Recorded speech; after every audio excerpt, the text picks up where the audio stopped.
விடுமுறை எப்போ இருக்கும்னு எதிர்பார்க்கலாம் சார்? அதான் காலண்டர் தான் சொல்லியிருக்கோமே, 28, 29 முடிஞ்சிச்சுன்னா அக்டோபர் 3 நம்ம வந்து திருப்பி ஸ்கூல்ஸ் நம்ம ஆரம்பிச்சிடும். அதை கூட கொஞ்சம் நீடிச்சு தர வேண்டும் என்று சொல்லியிருக்கிறார்கள்.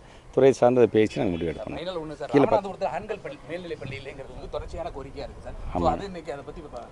இப்போ வந்து நம்ம ஒவ்வொரு ஸ்கூல்ஸுக்கும் போகும்பொழுது இப்போ ஆல்மோஸ்ட் பார்த்திங்கன்னா தமிழ்நாடு முழுவதும் இந்த 1 கிலோமீட்டருக்கு தொடக்கப்பள்ளி இருக்கிறது.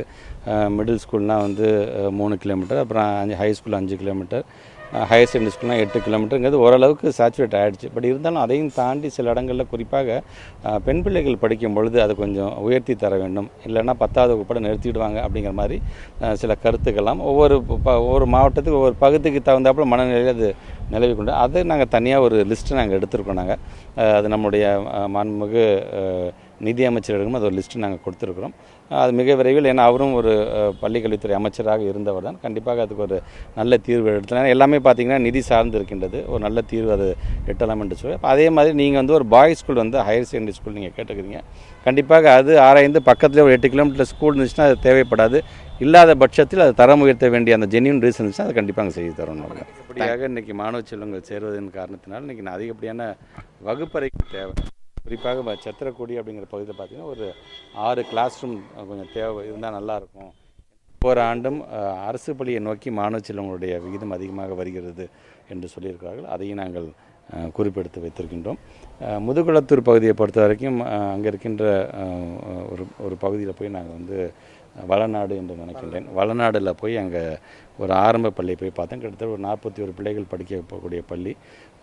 அந்த பிள்ளைகள்கிட்ட 1ஆம் வகுப்பு 2ஆம் வகுப்பு 3ஆம் வகுப்பு படிக்கின்ற பிள்ளைகளிடம் நாங்கள் கேட்குற எல்லா கேள்விக்கும் மிக அழகாக மிக தெளிவாக, ஏன் அவங்களோட தேவி மிஸ்ன்னு கூட சொன்னாங்க அந்த பிள்ளைங்கள், அவ்வளோ அழகாக அந்த பிள்ளைங்களை வந்து தயார்படுத்தியிருக்கிறாங்க. உள்ளபடியே அது பெருமைக்கூடியதாக இருந்துச்சு. அதே போன்று எஸ்பி பட்டினம் அப்படிங்கிற இடத்துல வந்து திருவாடனை தொகுதியை சார்ந்திருக்கின்ற இஸ்லாமிய சமுதாய மக்கள் அதிகமாக வாழக்கூடிய அந்த பகுதியில் இருக்கின்ற ஒரு பள்ளிக்கூடத்துக்கு நாங்கள் நேரடியாக சென்றோம். அங்கேயும் பார்த்திங்கன்னா ஒரு கழிவறைக்கான அந்த கட்டிடங்கள் வேலை நடைபெற்று கொண்டு, இது இல்லாமல் ஒரு 3 கிளாஸ் ரூம் இருந்தால் நல்லாயிருக்கும். இப்போ நிறையா பில்டிங் நீங்கள் கொடுத்து, இப்போ கூட பார்த்திங்கன்னா அங்கே ஒரு 3 கிளாஸ் ரூம் பில்டிங் நம்ம திறந்திருக்காங்க நம்முடைய மாண்புமிகு தமிழ்நாட்டு முதலமைச்சர் அவர்கள். இன்னும் ஒரு 3 கிளாஸ் ரூம்ஸ் தேவை, ஏன்னா இன்னும் அதிகப்படியாக பிள்ளைகள் வருகிறார் என்று சொல்லியிருக்கார்கள். அதற்கான ஏற்பாடையும் நாங்கள் செய்து தருகிறோம் என்று சொல்லி, இப்படி ஒவ்வொரு தொகுதிக்கும் ஒவ்வொரு பகுதியாக நாங்கள் செல்லும் பொழுது இது எங்களுக்கு வசதியாகவும் ஆகிவிடுது. ஏன்னா சிஓஸ் மீட்டிங் நடக்கும்பொழுது ஒவ்வொன்றையும் நாங்கள் சொல்லி கேட்குறோம். சொல்லும்பொழுது ஒரு தொகுதியில் ஒரு கிளாஸ் ஸ்கூல் மட்டும்தான் அப்படி இருக்கா, இல்லை இந்த மாதிரி என்னென்ன ஸ்கூல்ஸ்க்கு இந்த மாதிரியான தேவைகள் இருக்கும்போது அவங்களும் அதை உடனே அந்த லிஸ்ட்டை கொண்டு வராங்க.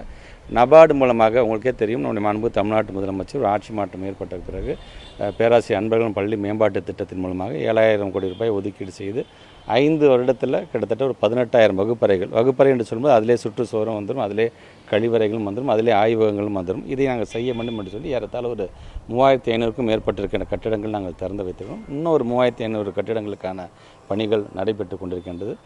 எங்களுடைய அந்த இலக்கான அந்த 18,000ஐயும் நாங்கள் மிக விரைவில் நாங்கள் எட்டுவோம் என்கிற நம்பிக்கை எங்களுக்கு இருக்கின்றது. நிதி சுமையின் காரணமாக